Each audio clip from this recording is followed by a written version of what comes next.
Hello and welcome to another update video about my, print on demand journey. In this video, I want to talk about my Spreadshirt sales in August. As you can see, I've made here 15 sales in August, which is only like nearly half of what I've made in July. July was nearly my biggest month. I think it was actually, together with the sales from the US marketplace. I think July was my best month. August has dropped off quite considerably. And I think that was because in July, I didn't really upload a lot. The reason was that in July, we were on holiday for 2 weeks, so I didn't really want to risk uploading from another location, because you never know what these algorithms pick up. So I stopped uploading for a few weeks, actually probably for 3 weeks, because there was a bit of preparation as well. And also I saw some designs which were actually selling in July pretty well, like summer designs, surfing, things like that.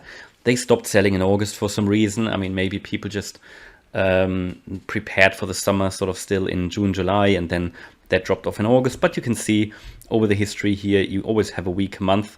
So I'm not worried at all anyway. I mean, I focused heavily anyway in July, August on designs for Q4, especially like Halloween, Thanksgiving. And I talked to you about these public holidays in another video that are coming up. So I've started to upload heavily for these, and hopefully that should pay off in Q4. Don't really see that increase that I hoped for. However, we always have these peak months, which is nice. And in the end, it's a very passive approach, but I really like to see September going up again. Already made a sale in September, but really I need to get more consistent sales again. So I might rethink my strategy a little bit, because as I add more designs, I should really see that trend to the upside, whereas it's really staying on one level. Pretty much. I mean, there are here, I mean, July was, as I said, my best month together with the US marketplace, but still, I want to see more and more increases. But as I said before, this for me is a long-term game. I don't have a lot of work with it because it's very, very passive. And on the US marketplace as well, I made one sale, which is a bit poor.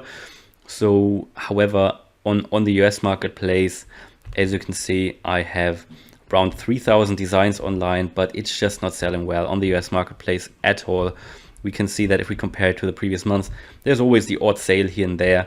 I've only made 15 sales so far, and I really need to get to the 100 sales in order to get to the next star class. Otherwise, I can't upload anymore. And that's what I said before. It's so hard, especially for people who are now coming into Spreadshirt, to really get to these 100 sales that you need to get to Star Class 4. On my European account, I'm on Star Class 4. On the US account, only on Star Class 2, because I just haven't had the 100 sales yet. And that, I think that is so hard to achieve. I believe you can probably buy yourself out, pretty much like you can do with Amazon merch, but then you need to think, is it worth it? I think it might actually be, especially on the European marketplace, looking at the sales that you can get. And I think buying yourself out could pay back fairly quickly, but still, I'm not sure if that would work. And I haven't tried it on the US marketplace because the potential is just too low. You can see it here. Even if I was to double my designs on that marketplace, I would still not have that many sales. And I know a lot of people are struggling on the US marketplace. In the past, it was always good to register there and to upload because it's just additional designs, isn't it? But now, it's, I haven't heard of anyone who's really doing well on the US marketplace of Spreadshirt, honestly. And I'm in the Flying Upload Discord server a lot, and I hear what other people are saying, and pretty much everybody is saying that the US marketplace, especially Spreadshirt, is quite weak. Generally, Amazon merch, yes, of course, that's the to-go-to market, but with Spreadshirt, it's a bit difficult. By all means, if you are just starting on Spreadshirt, I encourage you to try both. So you can have an account on Spreadshirt.com and on the European marketplace. For example, one of them would be spreadshirt.co.uk. All the European marketplaces, they are connected with each other. So you can have one there and one there. And then you can see maybe your designs are a bit different to my designs, and maybe they appeal to a wider audience or so. Right, that's pretty much the update today. I will continue, of course, with Spreadshirt, still one of my best platforms, even though in terms of number of sales, Zazzle has now overtaken Spreadshirt, which is quite interesting. As you can see, Spreadshirt hasn't really grown a lot, but Zazzle has certainly. Zazzle has certainly grown a lot from month to month, whereas I would love to see that growth on Spreadshirt as well. But we'll see how that is going forward. and I'm sure in Q4 there will be some nice peaks.